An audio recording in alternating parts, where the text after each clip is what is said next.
Welcome back to the channel.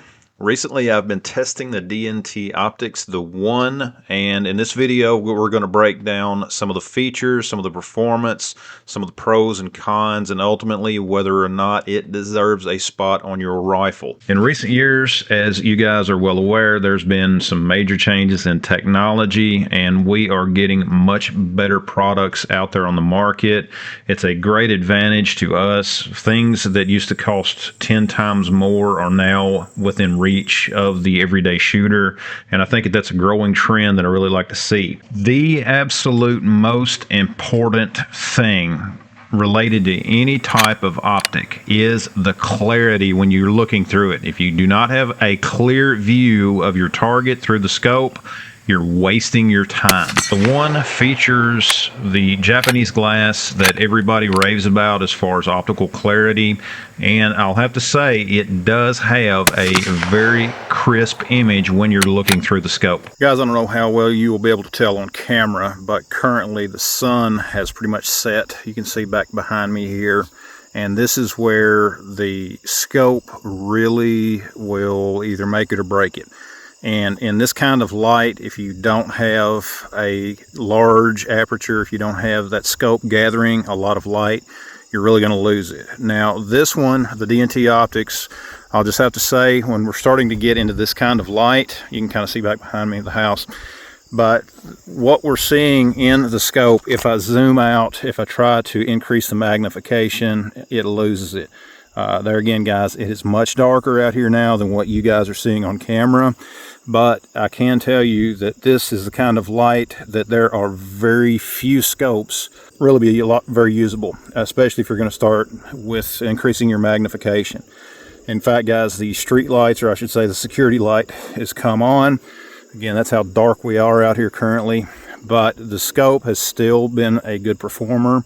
I will have to say the one disappointment is when I increase the magnification all the way, it is real hard to get that eyebox just right. You've got to be mounted on that gun just right, or you're not going to have a clear eyebox when you are at full magnification. As you saw there, we were out later in the evening, and like I say, my security light came on, and that is where most scopes are going to struggle, including this one. I'll have to say at that point, I would have normally gone to one of my night scopes for any kind of hunting or anything I was going to do. That's how dark it was. The camera does not show how dark it was at that time when I had it out there. When you're out in average light, the scope is a real performer. It is very clear, especially when you do zoom out to longer ranges, but there is a point in the magnification. If you've zoomed it in very far, you're going to have trouble with the eyebox. You've got to be just in a perfect place to get that eyebox to be able to see that reticle. And even then, I was never able to get the shadow completely gone. For those of you guys that know what I'm talking about, you have that ring when you're looking, that dark shadow that's just around the scope, the reticle when you're looking through it, and I was never able to get it to where it was completely gone when I was in maximum magnification. The rifle that you're seeing in the video is my Tikka CTR. This is one that I've had on my channel before. It has possibly the best action of any rifle that I have had my hands on. If you have an accurate gun but do not put on a good scope, then the accuracy of that gun is going to suffer, especially when you get out to longer range. And when you're shooting rifles that are larger caliber, that do have recoil, one thing you've got to consider in any optic is the eye relief. There's about a 2 to 3 inch eye relief with the DNT Optics. You can kind of see in the video some of the B-roll that I've got in here, just how far back I was able to get and still get a good sight picture on the scope. For you precision shooters out there, you do have very large turrets, and the turrets, when you turn them, it's a very positive click. There's not a lot of bounce back in the turrets. You do feel some. You can hear that it's very tactile. You also do get the zero stop, to where when you have your rifle zeroed, you can come back to that zero every time, both on windage and on your elevation. Zooming in and out is very easy, but not overly easy. There's some scopes out there that trying to zoom they're a challenge. The DNT Optics, I'll have to say, it's very smooth. It does not take a lot of effort to change your magnification, but it does require just a little bit, just so you don't want it to be too easy, because if it was too easy, then you're accidentally going to knock your magnification in or out, depending on the type of shooting that you're doing. If you're using for hunting, if you hit that magnification and bumped it just right, you can knock your magnification off, you can miss your shot, and you don't want that.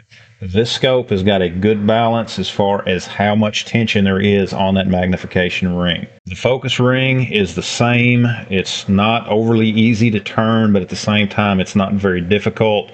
That way you can get the focus of that reticle just right, have it set up to where you're going to be much more accurate with your gun. The focus on your scope is really going to affect the clarity downrange, and get your gun zeroed, get that rifle zeroed.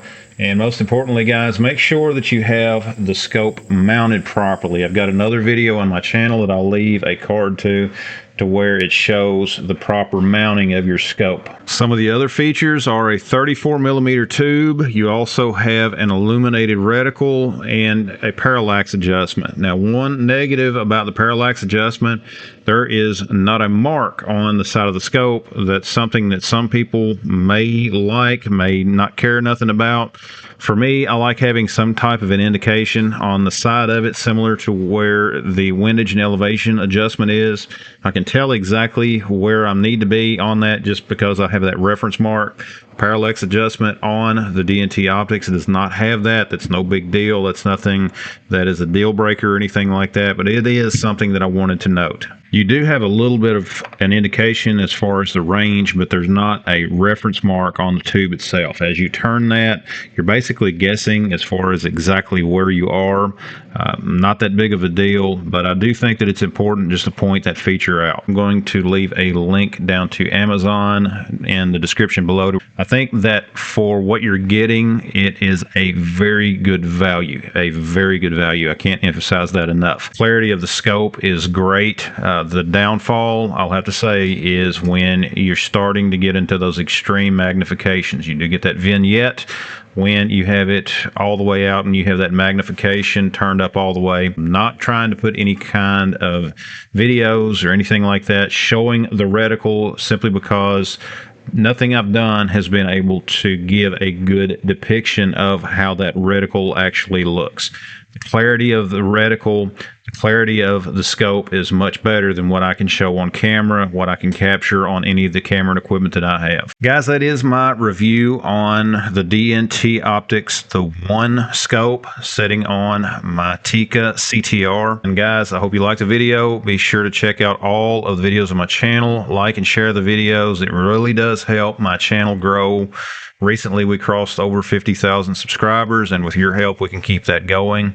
Guys, thanks for watching. Check out the rest of the videos on my channel. Check out all the gear links down below, and we'll see you next time.